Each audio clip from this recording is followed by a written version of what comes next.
आज हमारा जावा स्क्रिप्ट का यह पहला लेक्चर है और इस लेक्चर में हम देखने वाले हैं जावा स्क्रिप्ट में कौन कौन से इंपॉर्टेंट चैप्टर है जिसे हमें पढ़ना चाहिए। इसके साथ हमारे इस जावा स्क्रिप्ट के सीरीज में 100 से ज़्यादा क्वेश्चन प्लस पीडीएफ नोट और आपको थ्योरी के साथ प्रैक्टिकल कराया जाएगा जिसमें आपको डीप अंडरस्टैंडिंग होगा और जितने भी क्वेश्चन होंगे उनका लेवल लो से हाई रहेगा। तो चलिए बिना देरी के वीडियो को स्टार्ट करते हैं। तो पहला हमारा जो चैप्टर है वो है इंट्रोडक्शन टू जावा स्क्रिप्ट। इसके अंदर हम लोग क्या पढ़ने वाले हैं, जावा स्क्रिप्ट होता क्या है, उसके सिंटैक्स क्या है और जावा स्क्रिप्ट को हम लोग किन किन तरह से अपने HTML से लिंक कर सकते हैं। फिर बढ़ते हैं अपने सेकेंड चैप्टर की तरफ जो कि रहेगा वेरिएबल एंड डेटा टाइप। और इस चैप्टर में हम लोग देखने वाले हैं कि जब हम लोग वेरिएबल डिक्लेयर करते हैं तो कौन कौन से कीवर्ड्स का यूज करते हैं, जैसे कि वैर, लेट, कांस्टेंट, ठीक है। और उसके बाद हम लोग देखने वाले डेटा टाइप, कितने टाइप के डेटा टाइप हैं, जैसे कि डेटा टाइप दो तरह के होते हैं, प्रिमिटिव और नॉन प्रिमिटिव। प्रिमिटिव के अंदर क्या क्या आ जाते हैं, नंबर, स्ट्रिंग, बुलियन, नल, अनडिफाइंड, सिंबल, बिग इंट। और जो नॉन प्रिमिटिव डेटा टाइप होते हैं जैसे कि ऑब्जेक्ट और एरे। तो ये सब चीजें हम लोग देखने वाले हैं।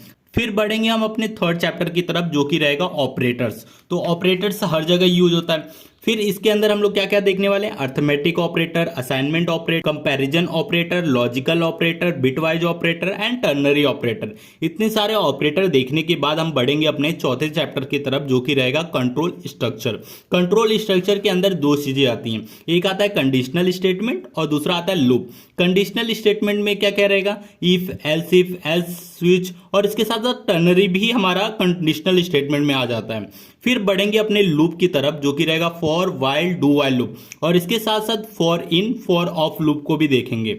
जब फोर्थ चैप्टर कंप्लीट हो जाएगा तो फिफ्थ चैप्टर की तरफ बढ़ेंगे और फिफ्थ चैप्टर में हम लोग क्या देखने वाले, फंक्शन का declaration, function, parameter, return value, anonymous. जैसे कि जो भी फंक्शन हम लोग डिक्लेयर करते हैं उसका सिंटैक्स क्या होता है, पैरामीटर क्या होता है, आर्गुमेंट क्या होता है, रिटर्न वैल्यू क्या होता है, एनोनिमस फंक्शन क्या होता है, एरो फंक्शन क्या होता है, ये सारी चीजें देखने वाले। फिफ्थ चैप्टर के अंदर ही स्कोप एंड होस्टिंग भी है। तो इसके अंदर क्या क्या रहेगा, फंक्शन का स्कोप कहां तक रहेगा, ब्लॉक स्कोप क्या होता है, ग्लोबल स्कोप क्या होता है और होस्टिंग बिहेवियर इन जावास्क्रिप्ट क्या होता है। ये सब देखने के बाद फिर बढ़ेंगे अपने नेक्स्ट चैप्टर की तरफ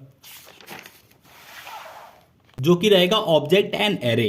तो ऑब्जेक्ट क्या होता है वो देखेंगे, इसके प्रॉपर्टी को कैसे हम लोग एक्सेस करते हैं, इसको ऑब्जेक्ट को कैसे हम लोग डिक्लेयर करते हैं, ऑब्जेक्ट के कौन कौन से मेथड होते हैं, ये सब देखने के बाद हम लोग बढ़ेंगे अपने नेक्स्ट चैप्टर की तरफ जो कि रहेगा एरे। तो एरे क्या होता है, एरे के मतलब एक्सेस कैसे करते हैं, इनिशियलाइज कैसे करते हैं, एरे के कौन कौन से मेथड्स का मतलब हो गया फंक्शन, कौन कौन से एरे के फंक्शन है, कौन कौन से ऑब्जेक्ट के फंक्शन है। तो ये सारे कंप्लीट हो जाने के बाद फिर बढ़ेंगे अपने नेक्स्ट चैप्टर की तरफ जो कि रहेगा डोम मैनिपुलेशन। डोम मैनिपुलेशन बहुत ही मस्त चैप्टर है क्योंकि जावा स्क्रिप्ट में ये आपको नया कॉन्सेप्ट मिलेगा। अगर आप इसके पहले कोई प्रोग्रामिंग लैंग्वेज सीखे होंगे तो ये सब तो आपने सीख लिया होगा, लेकिन डोम मैनिपुलेशन नहीं सीखा होगा क्योंकि ये सिर्फ जावा स्क्रिप्ट में। और ये क्या करता है, जैसे आप किसी भी वेब पेज पे जाइएगा, वहां आप किसी भी टेक्स्ट को आप चेंज कर सकते हो। वो किसके थ्रू कर सकते हो, जावा स्क्रिप्ट के थ्रू। और वो कौन सा कॉन्सेप्ट होता है, डोम मैनिपुलेशन। इसके अंदर हम लोग क्या करते हैं, HTML और CSS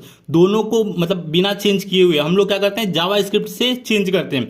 सपोज मुझे कलर देना है या टेक्स्ट कलर देना है तो हम लोग CSS से करते हैं, लेकिन मैं जावा स्क्रिप्ट से भी कर सकता हूं। अगर कोई चीज कंटेंट लिखना है तो हम लोग HTML से करते हैं, तो वो चीज मैं जावा स्क्रिप्ट से भी कर सकता हूं डायनेमिकली। तो ये सब होता है डोम मैनिपुलेशन के अंदर। फिर इसके बाद हम लोग बढ़ेंगे 9वें चैप्टर की तरफ जो कि रहेगा हमारा इवेंट्स। तो इवेंट्स क्या होता है, जैसे कि आप जब माउस पे क्लिक करते हो, किसी बटन को क्लिक करते हो तो कुछ चेंजेस होता है। तो क्लिक क्या है, हमारा एक इवेंट्स है। ऐसे ही हम हवर करते हैं, वो भी हमारा एक इवेंट है। ऐसे बहुत सारे इवेंट्स है जिसपे हम लोग कुछ मतलब क्लिक करते हैं, उसका कुछ अलग बिहेवियर हो जाता है। फिर हम लोग ये चैप्टर को देखेंगे, जावा स्क्रिप्ट इवेंट, इवेंट लिस्नर क्या होता है, इवेंट ऑब्जेक्ट क्या होता है। जब ये कंप्लीट हो जाएगा फिर बढ़ेंगे अपने ES6 फीचर, मतलब जो पुराना जावा स्क्रिप्ट था उसको में कौन कौन से चेंजेस आए। टेम्पलेट लिटरल, यहां भी हम लोग क्या करते हैं, ऑब्जेक्ट को प्रिंट करने का काम करते हैं लेकिन टेम्पलेट लिटरल से। फिर डिस्ट्रक्चरिंग के अंदर क्या होता है कि अगर हमने सपोज एक एरे डिफाइन कर दिया तो उसको वापस से कैसे डिफाइन करेंगे, डिस्ट्रक्चरिंग के थ्रू। फिर स्प्रेड एंड रेस्ट ऑपरेटर, यहाँ अलग अलग मतलब मल्टीपल वेरिएबल होते हैं जहां हम लोग क्या करते हैं, आर्गुमेंट भेजता है और पैरामीटर उसको लेता है। स्प्रेड के अंदर क्या होता है, मल्टीपल वैल्यू को कंबाइन करता है, वेरिएबल को कंबाइन करता है। ये सब चीजें देखने वाले हैं। डिफॉल्ट पैरामीटर क्या होता है, तो ये सारी चीजें हम लोग ES6 फीचर के अंदर देखने वाले हैं। फिर नेक्स्ट चैप्टर की तरफ बढ़ेंगे जो कि है क्लास, क्योंकि ऑब्जेक्ट तो हमने ऑब्जेक्ट और एरे में ही देख लिया। अब क्लास देखेंगे कि क्लास क्या होता है। तो क्लास के अंदर क्या क्या देखने वाले, क्लासेस को हम लोग कैसे क्रिएट करते हैं, कंस्ट्रक्टर क्या होता है, इनहेरिटेंस क्या होता है, प्रोटोटाइप। हालांकि ये सब उप्स के कॉन्सेप्ट है ऑब्जेक्ट ओरिएंटेड प्रोग्रामिंग के। तो जावास्क्रिप्ट में भी ऑब्जेक्ट ओरिएंटेड प्रोग्रामिंग है जिसके अंदर हम लोग पढ़ेंगे क्लासेस एंड ऑब्जेक्ट। फिर हम इसके बाद ये कंप्लीट हो जाने के बाद बढ़ेंगे अपने 12 चैप्टर की तरफ जो कि रहेगा असिंक्रोनस जावास्क्रिप्ट।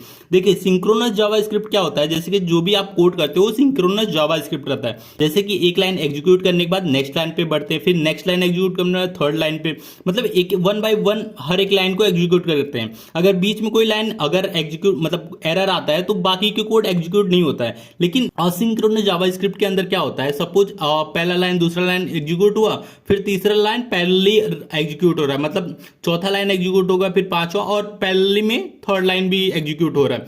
तो ये सब देखेंगे असिंक्रोनस जावास्क्रिप्ट के अंदर। और इसके अंदर क्या होता है, कॉल बैक्स होता है, कॉल बैक्स हेल होता है, प्रोमिसेस होता है, प्रोमिस चेन होता है, असिंक अवेट होता है। ये सब एक दूसरे पे इंडिपेंडेंट है कि कॉल बैक हेल से प्रोमिस चेन आया, प्रोमिस चेन से फिर असिंक अवेट आया। तो ये सब टॉपिक्स हम लोग असिंक्रोनस जावास्क्रिप्ट के अंदर पढ़ने वाले हैं। फिर हम देखने वाले हैं अपने लास्ट चैप्टर जो कि मॉड्यूल्स। लेट सपोज अगर आपके पास बहुत सारे जावास्क्रिप्ट की फाइल है तो उसको कैसे इंपोर्ट एक्सपोर्ट और कैसे हम लोग मॉड्यूल्स को यूज करते हैं, ये सारे चीज हम लोग मॉड्यूल्स के अंदर देखने वाले हैं। तो ये सारे टॉपिक्स हम अपनी सीरीज में कवर करने वाले हैं। तो अगर वीडियो अच्छा लगे तो प्लीज वीडियो को लाइक और हमारे चैनल को सब्सक्राइब जरूर कीजिएगा।